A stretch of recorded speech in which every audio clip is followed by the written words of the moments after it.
Russia-Ukraine war. What to know as Ukraine resists advance. Ukrainian troops have slowed Russia's advance on key cities, at least for now, while a Ukrainian delegation arrived at the border with Belarus for talks with Russian officials, though prospects looked uncertain at best. Ukrainian troops slowed Russia's advance on key cities, at least for now, while a Ukrainian delegation arrived at the border with Belarus on Monday for talks with Russian officials, though prospects looked uncertain at best. European Union defense ministers were also to meet, to discuss how to get weaponry they have pledged into Ukraine.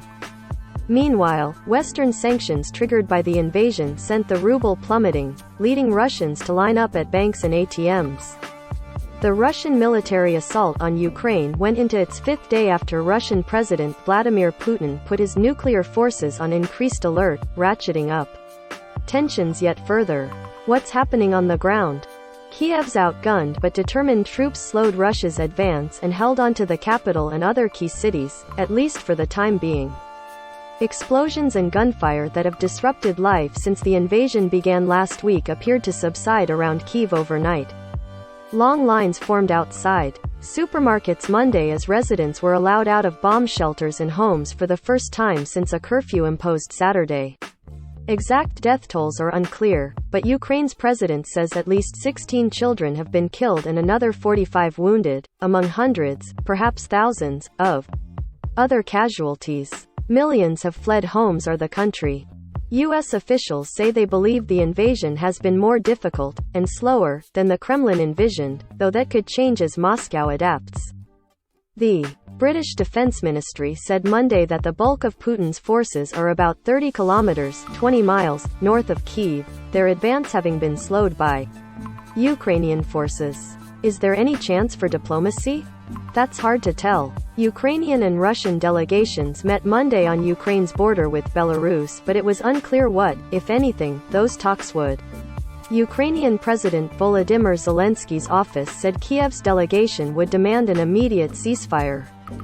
While Ukraine sent its defense minister and other top officials, the Russian delegation is led by Putin's advisor on culture, an unlikely envoy for ending the war and a sign of how Moscow views the talks. It wasn't immediately clear what Putin is seeking in the talks or from the war itself. Western officials believe Putin wants to overthrow Ukraine's government and replace it with a regime of his own, reviving Moscow's Cold War-era influence.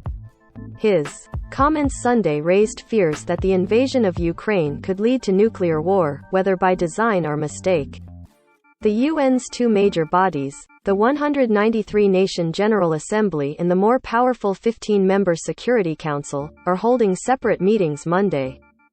The Security Council gave a green light Sunday for the first emergency session of the General Assembly in decades. It will give all UN members an opportunity to speak about the war Monday and vote on a resolution later in the week. How many people have fled?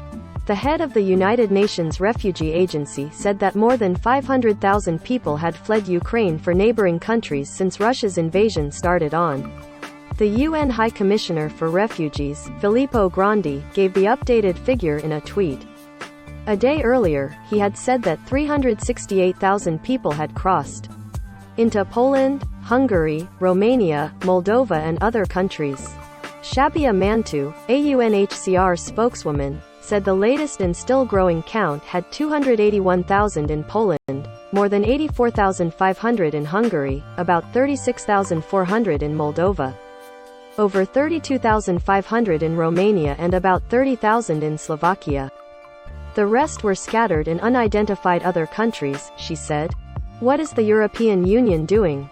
European Union defense ministers were to meet Monday to discuss how to get weaponry they have pledged into Ukraine. Germany's defense minister said without elaborating that her country has channels and possibilities to do that, and a trainload of Czech equipment arrived Sunday. Blocking off those shipments will clearly be a key Russian priority. That action comes on top of a raft of Western economic sanctions in which the EU has been a leading player, and the 27-nation bloc has agreed to close its airspace to Russian airlines. What about the economic fallout?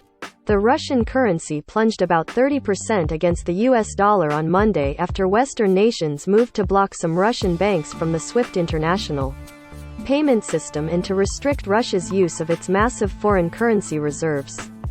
The ruble later recovered ground after swift action by Russia's central people wary that sanctions would deal a crippling blow to the economy have been flocking to banks and ATMs for days, with reports on social media of long lines and machines running out. Moscow's Department of Public Transport warned city residents over the weekend that they might experience problems with using Apple Pay, Google Pay and Samsung Pay to pay fares because VTB, one of the Russian banks facing sanctions, handles card payments in Moscow's metro, buses and trams. Economists and analysts said that a sharp devaluation of the ruble would mean a drop in the standard of living for the average Russian. Russians are still reliant on a multitude of imported goods and the prices for those items are likely to skyrocket. Kremlin spokesman Dmitry Peskov described the new sanctions as heavy, but argued Monday that Russia has the necessary potential to compensate the damage. Associated Press writers around the world contributed to this report. Follow app's coverage of the tensions between Russia and Ukraine at https://apnews.com/hub/Russia-Ukraine.